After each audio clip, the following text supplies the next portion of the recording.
सबसे पहले जम्मू कश्मीर के तमाम उन वोकेशनल ट्रेनर्स को बहुत बहुत मुबारकबाद। एक काफ़ी वक्त से जो आप लड़ाई लड़ रहे थे उसके पॉजिटिव रिजल्ट्स आना शुरू हुए हैं। ऑनरेरियम में इजाफे का ऐलान कर दिया गया है, तनख्वाहों में बढ़ोतरी का ऐलान कर दिया गया है और ये अनाउंसमेंट्स तब हुई हैं जब जम्मू कश्मीर यूनियन टेरेटरी के अंदर भी 2000 से ज़्यादा ये लोग काम करते हैं। और ताज़ा कार्रवाइयों के मुताबिक, इकदामात के मुताबिक अब 1000 रुपये जो तनख्वाह बढ़ाई गई है और कुछ की 2000 बढ़ाई गई है।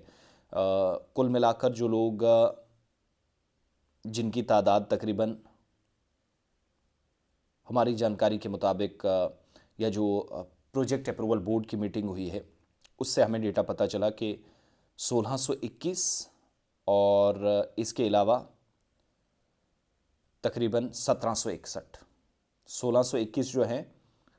वो रिसोर्स पर्सन के लिए की जानिब से जो प्रपोज़ल रिकमेंड किया गया। 1761 ट्रेनीज़ हैं जो 25,000 और 1054 जो ट्रेनीज़ हैं वो 20,000 लेते थे, तो उनकी तनख्वाहों में बढ़ाने का फ़ैसला हुआ है। बोर्ड की मीटिंग में जहां पर डायरेक्टरेट ऑफ समग्र शिक्षा भी जम्मू कश्मीर की तरफ से थे और जम्मू कश्मीर में ये जो तमाम असातिज़ा काम करते हैं और पीएम श्री स्कीमों के तहत सर्विसेज देने वाले जो वोकेशनल ट्रेनर्स हैं, इनके एजाज़िये में इनके ऑनरेरियम को मंजूरी दे दी गई है, तनख्वाह बढ़ाई गई है। 1 अप्रैल 2024 से ये पैसा नाफिजुल अमल होगा और 29 जनवरी 2026 को जो सर्कुलर ये जो सरकारी ख़त रवाना किया गया जिसमें बताया गया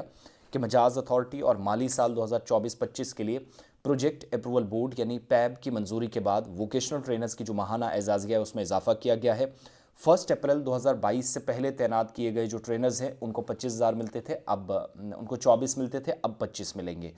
1 अप्रैल 2022 से पहले। और 1 अप्रैल 2022 के बाद जो लगे जो नए हैं वोकेशनल ट्रेनर्स वो 20,000 लेते थे, उनको 2,000 बढ़ाकर 22,000 देने का फैसला हुआ है सरकार के हुक्म के मुताबिक, जिनकी तादाद तकरीबन बनती है 1054 और 1761 वो बनते हैं, यानी 2800 के करीब ये तमाम लोग बनते हैं, 2800 प्लस जिनको ये पैसा बढ़ना है। इसके अलावा जो वोकेशनल ट्रेनर्स पार्टनर हैं 1 अप्रैल 2024 से 31 मार्च 2025 तक की मुद्दत का, इस पूरे साल का जो बकाया जाता है पैसा है वो नज़रसानी शुदा जो शरहें हैं उसके मुताबिक जारी करेंगे और 15 दिन के अंदर, जब से ये ऑर्डर जारी हुआ, जो हुक्मनामा मैं पढ़कर आपको सुना रहा हूँ, इसके मुताबिक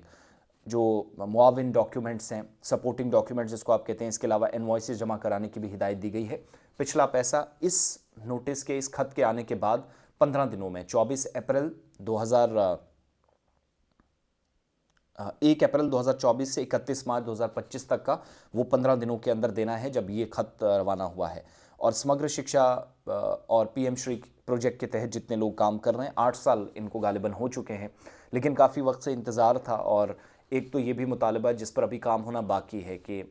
छुट्टी का, लीव का कोई तरीक़ाकार हो, मुलाजमीन को जो राहत होती है वैसे ही हरियाणा के अंदर जैसे